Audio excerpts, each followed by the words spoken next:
Hey there, pirates! Welcome aboard the Anime No Mi channel. Guys, during chapter 1126, we see the consequences of the Hashinosu battle for the Blackbeard pirates. At this point, we learn that Kobe truly escaped, but unlike what many imagined, Garp didn't end up floating frozen in the seas after his defeat. Instead, he was captured by Blackbeard, who took him as a consolation prize, but much more than that too. I hope for your support to help our crew win, and to do so, you just need to click the thumbs up button, leave a like, and subscribe to the channel. By doing this, you will win an incredible devil fruit. So just comment which fruit you want. We see Kuzan revealing that his goal at that moment was to kill Garp, not to capture him, but Garp survived. At that point, he's even reassured by the other crew members. However, from Kuzan's expression, we can even tell that at some point, a betrayal might happen among the Blackbeard pirates. That's because the expression he showed when he said that didn't indicate he was angry about an enemy surviving, but instead it was an expression that closely resembled desperation. This could mean he wanted Garp to lose his life, as it would be better than falling into the hands of Blackbeard, almost like a mercy attack to prevent Garp from suffering an even worse fate being captured by that ruthless pirate.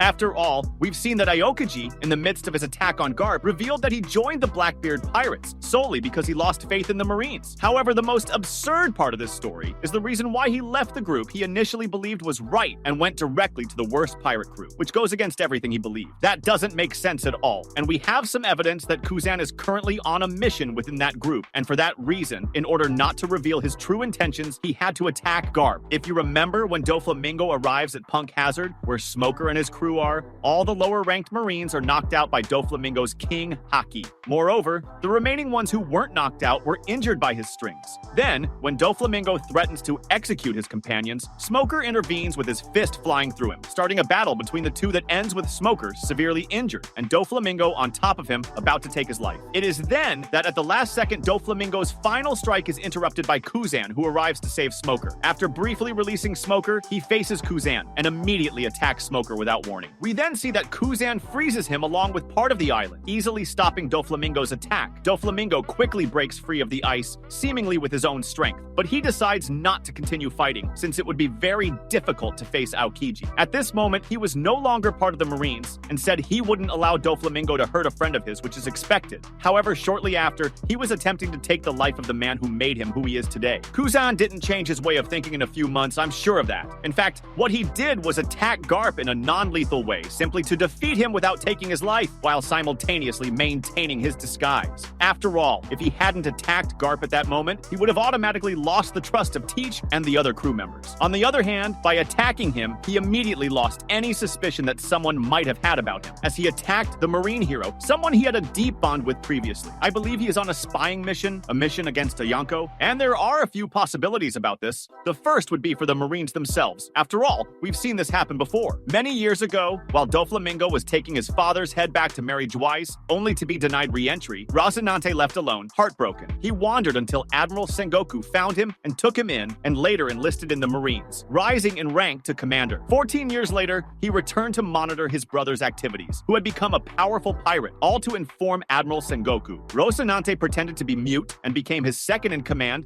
and elite officer, alongside Trebol, Pika, and Diamante. He was named the second Corazon, while the first, Virgo, went abroad and spent years infiltrating that place to prevent Doflamingo's great power from creating a problem that the Marines could no longer stop. The same could be happening now, especially if that warning given to the 5 elders about a pirate who could cause great harm is taken into account. Akainu and Aokiji might have fought to determine which of them would act as the traitor in the Marines and which would take the position of fleet admiral. For this reason, they could still be fighting as a Marine spy today, needing to do things that go against their own desires, acting like someone evil. The second possibility is that he was indeed defeated by Akainu and left the Marines. What he told Garp was true, he really stopped believing in the Marines. However, he would have gone to a group that made sense, a group founded by an ex-member of the Marines who stopped believing. Aokiji might have joined Dragon and the Revolutionaries. It's worth remembering that the Revolutionaries might be about to suffer a major attack from Teach's crew, and at that moment, it would be the perfect environment for the Revolutionaries to face that crew, with Aokiji revealing himself as a spy for the Revolutionaries. Although Dragon doesn't show it, he has a deep affection for his family, which is mainly demonstrated during during the first encounter between Dragon and Luffy, where Dragon saves his son and allows him to chase his dreams. Something similar could drive Dragon to perform the same feat, but to save his father, Garp. Determined to save Garp, Dragon, alerted by Aokaji of the imminent attack, would summon an emergency meeting with his most trusted allies and strategists to plan the rescue of the legendary marine hero during the battle, temporarily putting aside the conflicts with the world government just to succeed in this rescue. The Revolutionary Army, being a global organization dedicated to challenging tyranny,